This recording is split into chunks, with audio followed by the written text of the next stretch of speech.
അപ്പോൾ ചങ്ങന്മാരെ നമ്മളുടെ പയറിൻ്റെ തോട്ടം, നമ്മുടെ പയറൊക്കെ ഉണ്ടാ വിളഞ്ഞ് നിൽക്കുന്ന പയർ കണ്ട സൂപ്പർ സാധനമാണ്. ഇവിടെ മാത്രമല്ല ഇതിലൊക്കെ പയറുകളുണ്ട് ധാരാളമായിട്ട്.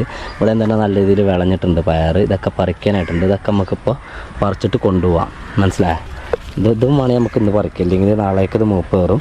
അപ്പോൾ ഇവിടെ കണ്ട നല്ല അത്യാവശ്യം നീളമുള്ള പയർ തന്നെയാട്ടോ നമ്മുടെ പയർ. അപ്പോൾ ഞാനിതൊക്കെ ഒന്ന് പറിച്ച് സെറ്റാക്കട്ടെ. അത് അതിലൊക്കെ ഉണ്ട്. ഒരു ഫുൾ വീഡിയോ ആയിട്ട് ചെയ്യണമെന്ന് കരുതിയതാണ്. പക്ഷേങ്കിൽ ഇപ്പോൾ ഇത് കാണുമ്പോൾ തന്നെ പറിച്ചിട്ടില്ലെങ്കിൽ ഞാൻ ഇപ്പോൾ ഒന്ന് വന്ന് നോക്കിയതാണ്. നോക്കുമ്പോൾ തന്നെ പറിച്ചിട്ടില്ലെങ്കിൽ പണിയാവും. നമുക്കൊരു ദിവസം നല്ലൊരു വിളവെടുപ്പ് ഞാൻ കാണിക്കുന്നതാണ്. അപ്പോൾ പയറിനെ പല ടൈപ്പിൽ പറിക്കാറുണ്ട്. നമ്മളിങ്ങനെ തിരിച്ചിട്ട് ഇവിടെ വലിച്ചു കഴിഞ്ഞാൽ അത് പോരും. സാധാരണ നല്ല രീതിയിൽ പറിക്കുന്നൊരു എന്ന് പറയുന്നത് ഈ ഒരു ടൈപ്പാണ്. നമ്മൾ 2 പറിച്ചതാണിപ്പോൾ. ഇത് കൊള്ളാമല്ലോ, അത്യാവശ്യം നല്ല നീളമുണ്ട്. നല്ല നീളമുണ്ട്. ഇപ്പോൾ ഇങ്ങനെ പിടിച്ചാൽ നല്ല നീളമുള്ള പയറാണ്. പയറ് പറിയാണ് ഇപ്പോൾ ഇവിടെ നടന്നുകൊണ്ടിരിക്കുന്നത്. ഇതൊക്കെ ഞാൻ ചിലതിനൊക്കെ കേട് വരുന്നുണ്ട്. പറിക്കണോടത്തെ ചെറുതിനൊക്കെ കേട് വരുന്നുണ്ട്. പറിക്കണോടത്തല്ല, ഇത് പയറിന് വരുന്ന കേടാണ്, പുഴുക്കേടാണത്. പിന്നെ നമ്മൾ മരുന്നൊന്നും അടിച്ചിട്ടില്ലല്ലോ, പുഴുക്കേടാണ്. അപ്പോൾ ഈ ഒരു സൈഡിൽ നിന്ന് കിട്ടിയത് തന്നെ ഏതാണ്ട് ഒരു അരപ്പിടി ഉണ്ട്. ഒരു വീട്ടിലേക്ക് ഒരു നേരം ഉപയോഗിക്കാനുള്ള സാധനം ഉണ്ട്. അധികം ആളെണ്ണം അല്ലെങ്കിൽ ഞാൻ ഈ സൈഡിലും കൂടി ഉണ്ടാകുന്ന കൂടി പറിക്കട്ടെ.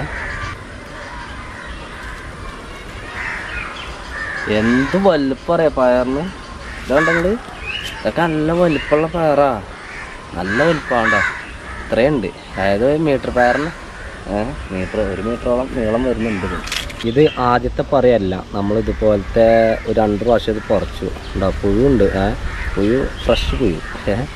അപ്പോൾ ചിലതിനൊക്കെ തണ്ടെങ്കിൽ കേട് കാര്യങ്ങളൊക്കെ വന്നിട്ടുണ്ട്. നല്ല നീളമുള്ള പയർ ഉണ്ടാവും. ഈ പയറാണ് ഇതിൽ ഏറ്റവും നീളമുള്ള പയർ. ഇതിൻ്റെ നീളം നമ്മളൊന്ന് അളന്ന് നോക്കണം.